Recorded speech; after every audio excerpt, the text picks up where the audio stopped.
Hai teman-teman, selamat datang di IT News, tempatnya berita aktual dan fakta yang jarang diungkap media lain. Yuk dukung kami dengan cara subscribe, like, komen, dan share, supaya lebih banyak orang tahu apa yang sebenarnya terjadi.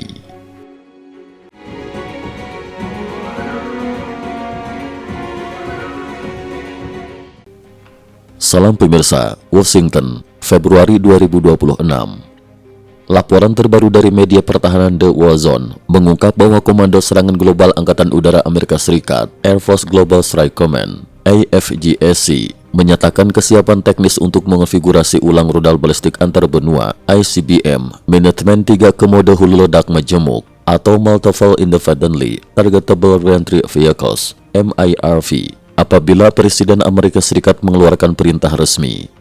Pernyataan tersebut disampaikan dalam konteks berakhirnya perjanjian pengurangan senjata strategis baru New START yang secara efektif kehilangan daya ikatnya pada 5 Februari 2026.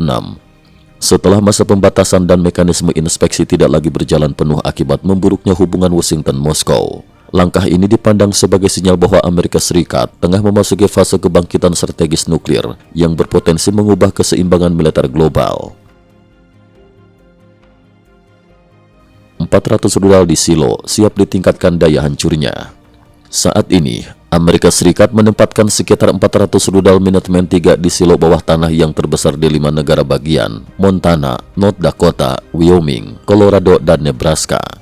Sesuai ketentuan perjanjian sebelumnya, setiap rudal hanya membawa satu hulu ledak nuklir jenis W78 atau W87. Namun secara historis, Minuteman III pernah dilengkapi hingga 3 hulu ledak W78, masing-masing berkekuatan sekitar 335 kiloton TNT.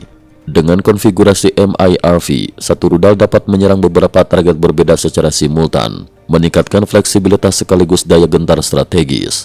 Juru bicara AFGSC menegaskan bahwa personel telah memiliki pelatihan dan kapasitas teknis yang memadai untuk mengembalikan konfigurasi tersebut jika diperlukan. Meski demikian, sejumlah tantangan tetap ada. Di antaranya adalah ketersediaan hulu ledak W87 dalam jumlah cukup, biaya dan waktu rekondisi sistem, potensi kebutuhan pemasangan ulang kendaraan penyalur tahap kedua.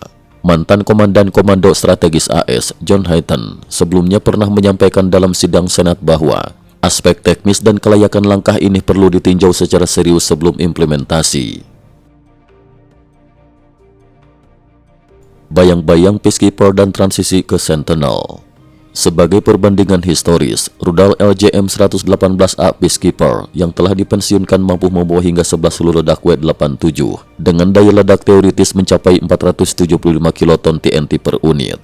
Kini, perhatian juga tertuju pada pengembangan rudal generasi baru LJM-35A Sentinel yang dirancang untuk menggantikan Minuteman III.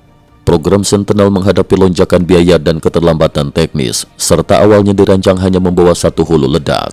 Perubahan konfigurasi strategis saat ini dapat memengaruhi arah pengembangan sistem tersebut. Armada B-52 siap kembali ke misi nuklir penuh. Selain ICBM, Washington juga mempertimbangkan pengembalian penuh kemampuan nuklir armada pembom B-52H Stratofortress. Dari 76 unit aktif, sekitar 30 unit sebelumnya dibatasi hanya untuk misi konvensional sesuai ketentuan perjanjian pengendalian senjata.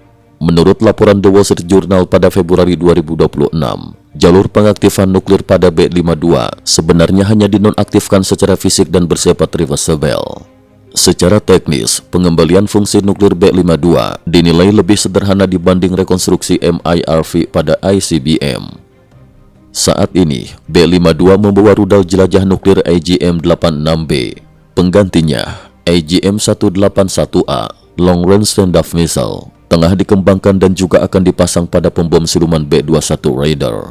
Dengan modernisasi mesin dan radar, B-52 akan berganti nama menjadi B-5J dan diperkirakan tetap bertugas hingga pertengahan abad ke-21. Dua kapal induk nuklir dikerahkan ke Timur Tengah. Tekanan strategis terhadap Iran meningkat. Washington, Februari 2026. Di luar penguatan nuklir, Amerika Serikat juga meningkatkan kehadiran militer konvensionalnya di Timur Tengah. Angkatan Laut AS secara resmi mengerahkan kapal induk bertenaga nuklir kelas Ford, USS Gerald R. Ford, untuk bergabung dengan USS Abraham Lincoln yang telah lebih dahulu berada di kawasan.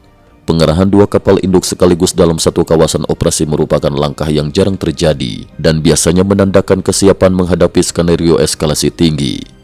Menurut pejabat AS yang dikutip The Wall Street Journal pada pertengahan Februari 2026, langkah ini bertujuan mengantisipasi potensi aksi militer terhadap Iran, memberikan tekanan strategis tambahan di tengah negosiasi nuklir, memastikan kesiapan penuh jika situasi memburuk secara tiba-tiba. USS Gerald R. Ford merupakan kapal induk generasi terbaru dengan sistem tenaga nuklir canggih dan kapasitas operasi udara yang lebih tinggi dibanding pendahulunya. Kapal ini mampu membawa puluhan pesawat tempur, pesawat peringatan dini, serta drone pengintai, memungkinkan peningkatan frekuensi dan fleksibilitas serangan udara. Fase baru kompetisi strategis global. Kombinasi antara potensi reaktivasi MIRV pada Minuteman III, pemulihan penuh kemampuan nuklir B-52, pengerahan 2 kapal induk ke kawasan paling sensitif dunia, menunjukkan bahwa Washington tengah memperluas opsi pencegahan, baik nuklir maupun konvensional di tengah lingkungan keamanan internasional yang semakin tidak stabil.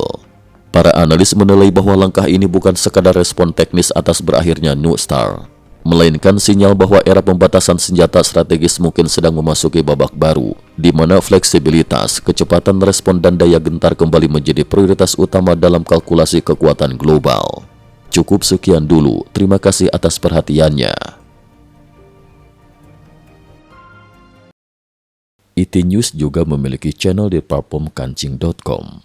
Mohon kunjungan dan bantu subscribe agar bisa mengikuti perkembangan dunia tanpa batas. Terima kasih. Link kancing ada di dalam description.